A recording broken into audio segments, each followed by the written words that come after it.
सियासी मैदान की हर बड़ी खबर से आगाह रहने के लिए हमारे चैनल आजाद सियासत को सब्सक्राइब करें और बेल आइकन को प्रेस करें। बिस्मिल्लाहिर्रहमानिर्रहीम, अस्सलाम वालेकुम। मैं हूं मखदूम शहाबुद्दीन और आप देख रहे हैं आजाद डिजिटल। मेरे साथ मौजूद हैं social media activist R.A. Shahzad. ये क्या चल पड़ा है भाई? फाइनली आपको भी रिचर्ड ग्रेनल से कोई कंटेंट मिल ही गया और नून लीग वाले इस वक्त लुडियां डाल रहे हैं। नून लीग वाले इस वक्त पार्टी कर रहे हैं, बड़े खुश हैं। कोई गेट लॉस्ट का चर्चा है, लेकिन ये तो आउट ऑफ कॉन्टेक्स्ट आप लोग उठा के और इस तरह का बयानिया बना रहे हैं कि गालिबन कोई गेट लॉस्ट कह दिया उसने पीटीआई को। नहीं तो क्या नहीं कहा था? देखिए, वो तो गेट किसी एक लॉस्ट रैंडम तो एक यूजर बड़ा को कहा ही है ना। हाँ, लेकिन किस चीज के ऊपर कहा है? मतलब पहले यही रिचर्ड गरनेल था जो आप देखिए, मसला ये है कि उसको आउट ऑफ प्रोपोर्शन ले जाके उस पे पूरी एक सोशल मीडिया कैंपेन खड़ी की और उसको एक मेन स्ट्रीम नैरेटिव बनाया पीटीआई ने। उस हम्म, मतलब रिचर्ड गरनेल को एक मतलब उन्होंने सोचा कि जैसे पता नहीं कि जिस दिन वो ट्रम्प आएगा या मतलब इसके ऊपर भी ना जिस तरह उसको शिकायतें लगा रहे थे आपके वो एक उधर से हैं बरतानिया से जो पहले कभी लैला बलोच होते थे अब जो है वो अरसलान बलोच हैं। तो वो हम्म, उन्होंने कहा जी हम तो हर बात रिचर्ड तक पहुंचाएंगे। तो मतलब वो फिर उसके बाद बल्कि मैंने एक ट्रोल कैंपेन भी शुरू की थी कि मेरे घर का गटर बंद हो गया, रिचर्ड गरनेल को बताए, रिचर्ड गरनेल तुम हेल्प कर सकते हो। जिस तरह वो लो लेवल तक नीचे लेवल तक आ रहा था, तो उसके हम्म। बाद जो है फिर यही कुछ होना था जो हुआ है। और अब ये देखें कि उसने कहा रिलीज इमरान का और उसने फिर आगे से कह दिया कि गेट लॉस्ट। और उससे पहले लास्ट टाइम आपके ही प्रोग्राम में मैंने बताया था कि रिचर्ड गरनेल क्यों खामोश है। आपने तो मुझे उस वक्त भी जवाब नहीं दिया था, आपने कहा था किसी बड़े तूफान का पेश खैमा है। वो तूफान ये था, गेट लॉस्ट। आपके जो अमरीकी सफीर हैं वो यहाँ पे साफियों को जाते जाते डोनाल्ड ब्लूम कह गए हैं कि टेक रिचर्ड ग्रेनल सीरियसली। मैं वैसे इसमें इख्तलाफ करूंगा कि उस बंदे का ये कमेंट नहीं नहीं, बनता ही नहीं था। वो बंदा हम उसे बता रहा है मेरे सीरियसली घर में आग लगी है रिचर्ड, और नीचे किसी ने लिख दिया चिल आउट। तो वो चले इनसेंसिटिव था, उस पे उसने कहा है कि भाई तुम वहां पे रहते ही नहीं हो, तुम्हें क्या पता यहाँ पे आग का क्या मामला है, तो get lost. But I think कि रिचर्ड ग्रेनल के गेट लॉस्ट को अगर नून लीग इतना सीरियसली ले रही है तो फिर उसके पिछले सारे ट्वीट्स को भी हम सीरियसली लें, जो डोनाल्ड ब्लूम ने भी कहा कि it's very serious, don't take him lightly. I don't know उसने कहा है या नहीं कहा है, मैं आपके मुंह से सुन रहा हूँ। नहीं, लेकिन ये हम उसे सीरियस मोहम्मद मालिक साहब ने भी इस हवाले से बताया है, दो तीन और साफियों ने भी बताया कि उसने ये तासुर दिया है कि वो बड़ा सिस्टम का बंदा है, मालिक ट्रम्प के छोटे बेटे का दोस्त है। मालिक मालिक साहब ने तो फिर वो ऐसी बातें ही करनी है। बट एनीवे, हम उसे सीरियस ले रहे हैं और सीरियसली जब अच्छा उसने गेट अच्छा, लॉस्ट कह आप दिया तो हम सहाफियों उसे से सीरियस बड़े ले रहे हैं। नाला रहते हैं। यानी पिछले हमारे प्रोग्राम के अंदर आपने कह दिया कि हामिद मीर कोई सच बोले। मतलब आपको किस तरह का साफी चाहिए? मुझे लगता है कि इमरान रियाज के ऊपर आपने पाकिस्तान के अंदर जमीन तंग कर दी हुई है। ठीक है, वो बंदा अपने मुल्क में एक नेशनलेस बंदे के तौर पे अपनी जान बचाता फिर रहा है। यानी मुझे ये लगता है कि तमाम तर साफियों को सिर्फ गरीदा फारूकी साहिबा से साफत का कोर्स पढ़ लेना चाहिए, फिर नून लीग खुश है, वरना सबके लिए कोई ना कोई मसला है।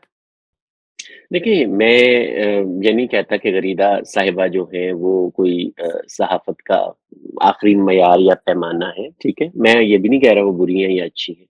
जो इमरान रियाज़ जिसका आपने नाम लिया, वो पाकिस्तान में शायद शायद सबसे ज़्यादा सुने जाने वाले यूट्यूबर्स हैं, ये सबसे ज़्यादा उनके व्यूज़ होते हैं। लेकिन आप ये देखें कि उन्होंने पूरा, यानी कि एक पूरा झूठ का एक पूरा बाज़ार खड़ा किया और वो जो फेक न्यूज़ और डिसइन्फॉर्मेशन को जिस लेवल पर वो ले गए, ठीक है? अभी जब ये आपका वो हुआ 26 नवंबर का जो था, उसके बाद उन्होंने एक एआई जनरेटेड बड़ी ही प्रोवोकेटिव पिक्चर लगाई, जिसमें वो ब्लड के बाद से और फिर वो आर्मी उसमें उतर रही है या वो इस टाइप की पिक्चर्स थी। देखिए, वो कोई छोटा इल्ज़ाम नहीं था कि 300 लोग मारे गए हैं और पाकिस्तान आर्मी ने सीधी फायरिंग करके मारे हैं। ये बहुत शदीद था। और जब आप फेक न्यूज़ और डिसइन्फॉर्मेशन इस लेवल पर ले जाते हैं, इमरान रियाज साहब की बेशुमार मैं मिसालें आपको पेश कर सकता हूँ, जहाँ उन्होंने पुरानी खबरें उठाई हैं, फेक न्यूज़ उठाई हैं। अभी कतर एयरवेज़ के हवाले से उन्होंने एक प्रोग्राम कर दिया कि उन्होंने अपने दफ़ातर बंद कर लिए और कतर वालों को कतर एयरवेज़ को तरदीद करनी पड़ी। और इमरान रियाज साहब कभी माफ़ी भी नहीं माँगते। क्या ये एथिक्स है? मतलब आप जर्नलिस्ट हैं, जर्नलिज्म के कुछ एथिक्स तो होते हैं ना।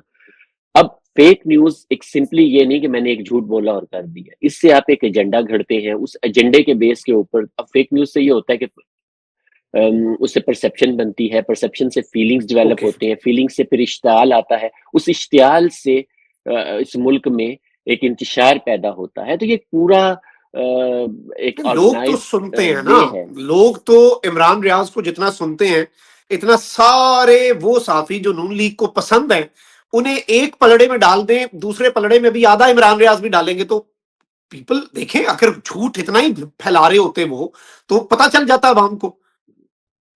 देखिए, जो क्रेडिबल और सेंसेशनलिज्म बिकता है, ठीक है ना?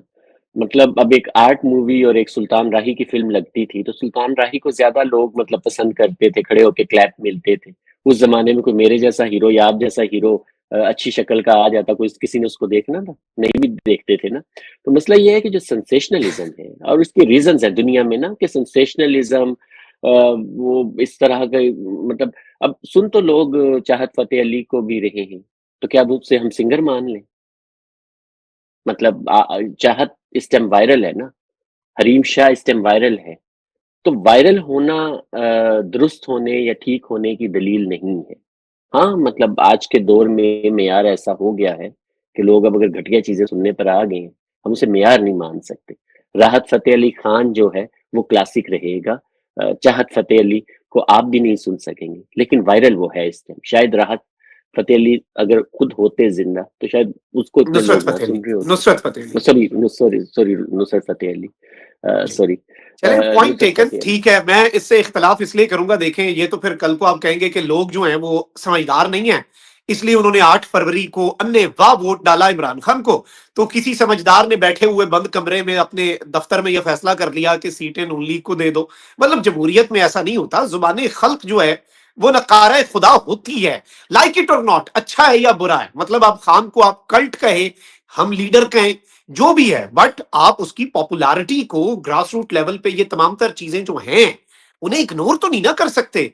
ये तो फिर ऐसे ही है कि आप बिल्ली को आता देख के कबूतर आंखें बंद कर ले। खतरा है। कब तक इस तरह से इलेक्शन मैनेज करेंगे, कब तक इस तरह से फॉर्म 47 लाएंगे? कभी तो रुकना पड़ेगा। देखिए, आप जो रेटोरिक लेकर चल रहे हैं ना, ये पॉपुलिस्टिक वो है जिसमें फैक्ट को नज़रअंदाज करके बस एक जुमला है जो आप बोलते चले जा रहे हैं। जैसे फार्म 47 आपने बोला, क्या कोई एक भी बंदा जो कौमी असेंबली में बैठा हुआ है, वो बगैर फार्म 47 के है? फार्म 47 क्या है? वो आपका नहीं, फॉर्म ऑफिशियल डॉक्यूमेंट 47 है के ना। ऊपर जो सुन लें, आप सुन वारदात हुई लें ना है, मेरी बात। हम तो उसकी आप बात कर रहे बर्दाश्त हैं ना।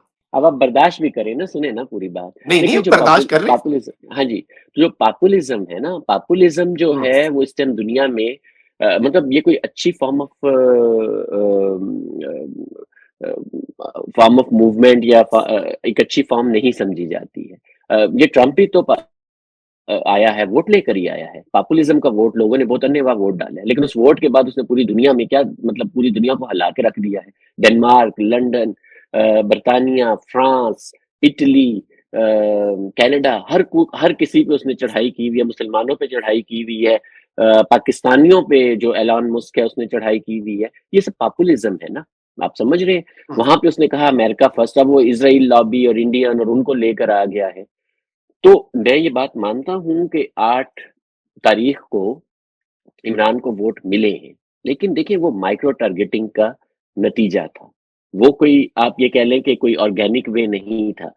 आप लोगों के सोशल मीडिया के मतलब ये जो माइक्रो टारगेटिंग है, इसके ज़रिए आप इन्फ्लुएंस कर सकते हैं लोगों के और मैनिपुलेट डेटा मैनिपुलेशन एक रियलिटी है ना, इसके ऊपर तो साइंटिफिक एविडेंस भी आ चुके हुए हैं। राइट। तो आपने डेटा मैनिपुलेशन से या लोगों की ब्रेन मैनिपुलेशन से एक खास तरह का नैरेटिव बनाकर जिसकी बुनियाद फेक न्यूज़ और डिसइन्फॉर्मेशन पे है, जो इमरान रियाज़ जैसे जर्नलिस्ट फैलाते अच्छा, हैं, ये आप लोगों सिर्फ को इस खास इमरान तरफ ट्रोल रियाज कर नहीं, सकते हैं। इमरान रियाज नहीं, आपके यूं लगता है कि आप सबके आसाब पे, whenever I open social media, यूं लगता है कि आपके आसाब पे कुछ लोग हैं स्पेसिफिकली, वो बहुत ज्यादा सवार हैं।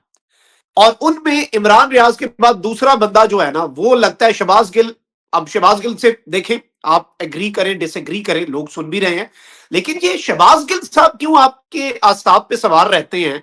और अभी कुछ पीछे उनके ऊपर तनकीद भी आप लोगों ने करनी शुरू की, कोई कैंपेन्स भी चली, वो ये मैसेज उन्होंने फिर दिया, और जो काउंटर कैंपेन चली वो ये थी कि Shahbaz Gill is the only person जो खुल के बात कर रहा है, बाकी कोई कर ही नहीं रहा। एंड पे शॉर्टली मैं ये पूछना चाहूंगा कि इमरान रियाज से तो चले समझ आ गई, शहबाज गिल ने क्या बिगाड़ा बेचारे ने? अमेरिका बैठा है आराम सुकून से। शहबाज गिल की तो जितनी भी मुखालफत आ रही है ना, वो तो आपके पीटीआई के अंदर से आ रही है। शहबाज गिल के ऊपर इल्जाम है मुबैना तौर पर पीटीआई के अंदर से कि $1 मिलियन का इसने घपला किया है। उसने वाशिंगटन डीसी में घर खरीदा है, वो बिजनेस क्लास में सफर करता है यूरोप का। वो जो है आपके मतलब देखें, हमाद हसन साहब हैं, सीनियर जर्नलिस्ट है, उनका ये दावा है कि जो बुशरा है,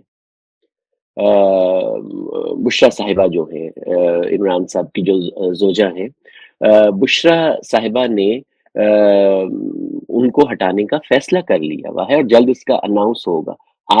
कल के दिन जब सदीक जान साहब ने स्पेशली कहा कि भाई आज तो इमरान साहब ने बड़ी तारीफ की है शहबाज गिल की, तो उसके ऊपर भी एक और जर्नलिस्ट जो कि वहां मौजूद थे, रिपोर्टर, मौके पर उन्होंने आके तरदीद की कि इमरान साहब ने ये नहीं कहा कि वो मेरे बड़े वफादार साथी हैं, उन्होंने सिर्फ ये कहा कि उनके ऊपर जुल्म हुआ, लेकिन एक खास तरफ मोड़ा जा रहा था।